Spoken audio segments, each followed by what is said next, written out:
Check, check, 1 2 1 2, check, check, check, check. You can hear me now. Hey everybody, it is Chris here in the media studios of First United Methodist Church in Cedar Falls. I've got your Saturday evening thingy tonight.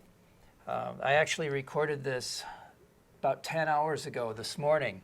Right now, as you are watching this, I might be kayaking, I might be riding my bicycle, I might be sitting on the patio beside the barbecue.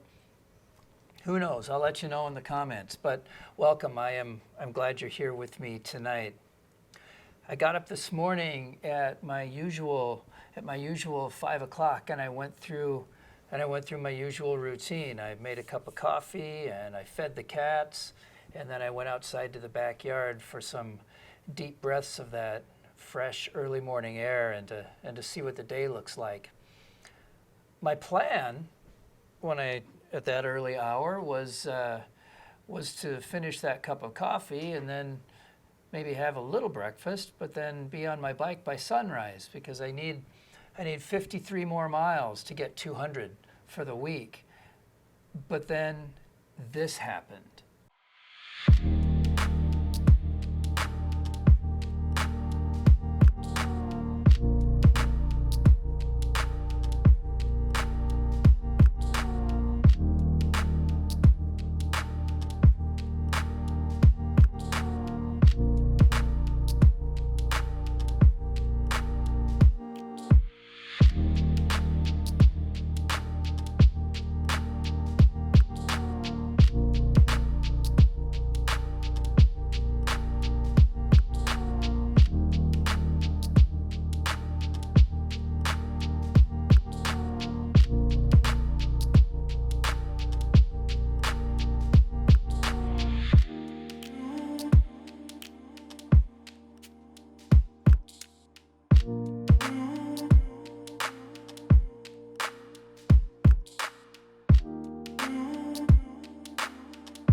Now, I don't mind riding my bike in a warm rain, but I do mind riding in lightning. And I heard this morning when I was outside, I heard a couple distant rumbles of thunder. And so rather than head out into a weather situation that was going to get spooky, I chose to come down here to the church and get my devotion done for the day.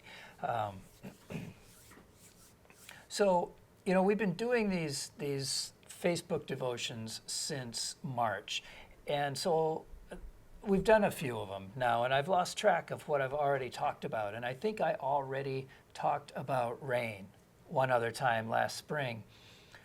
But here we are doing it again.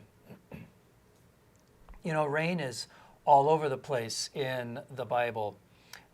Sometimes it's a catastrophe, like in the Noah story, Noah's flood. But more often than that, much more often than that, it's a blessing. Psalm 147 says, "He covers the heavens with clouds. He prepares rain for the earth. He makes grass grow on the hills."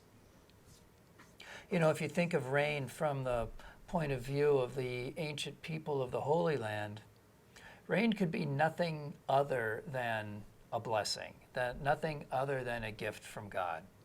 Their lands are predominantly dry, and they're very dependent upon the blessing of rain, seasonal rain, especially to produce their crops and to replenish their wells.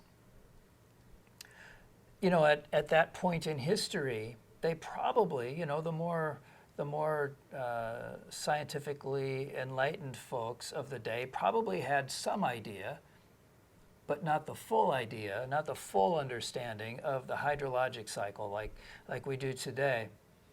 To them, there were forces unseen that were able to make the necessary water appear from the sky, and it was a miracle and it was a blessing.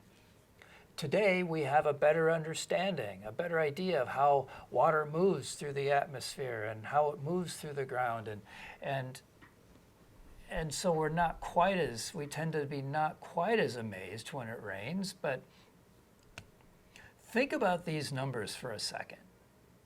If 1 inch of rain falls on 1 square mile of ground, that's 206,300,160 gallons.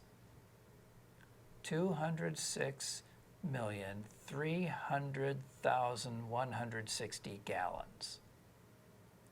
And that much water weighs 1,650,501,280 pounds. 1,650,501,280 pounds. That's almost unbelievable that much water weight is actually suspended in the air. And that's just enough to cover 1 square mile with an inch. Even with today's scientific understanding, I still consider it a miracle. And certainly a blessing that all that water weight in the air isn't crushing us, right? It blows my mind when you get into the numbers. But anyway, I still consider rain to be a miracle and a blessing, even though I sort of know how it moves through the air and through the ground. Anyway, Deuteronomy 28:12 promises us the Lord will open to you his good treasury, the heavens, to give you the rain to your land in its season and to bless the work of your hands. So, hey, we needed the rain this morning. We need some more yet. I'm glad we got what we did, and I hope it left you feeling washed and refreshed and blessed. So that's what I have for you tonight. I'll see you tomorrow morning on the live stream right here on Facebook at 8:30 and 10 o'clock. If you choose to come to church live and in person, I will see you here. I'm not going to shake your hand. I'm not going to give you a hug, but I will be glad to see you. Right? So tomorrow, both pastors will be back with us, and we're kicking off a new teaching series called Teach Us to Pray, Reclaiming the Power of the Lord's Prayer. So for the next 6 weeks, we're going to be putting some deeper thought into those prayer words that we say by memory every Sunday. So if you haven't seen the video promo for that series, just scroll down a little bit in Facebook. In your Facebook feed, because we posted it yesterday morning. So until tomorrow morning on the live stream or live in person, I hope you have a beautiful night.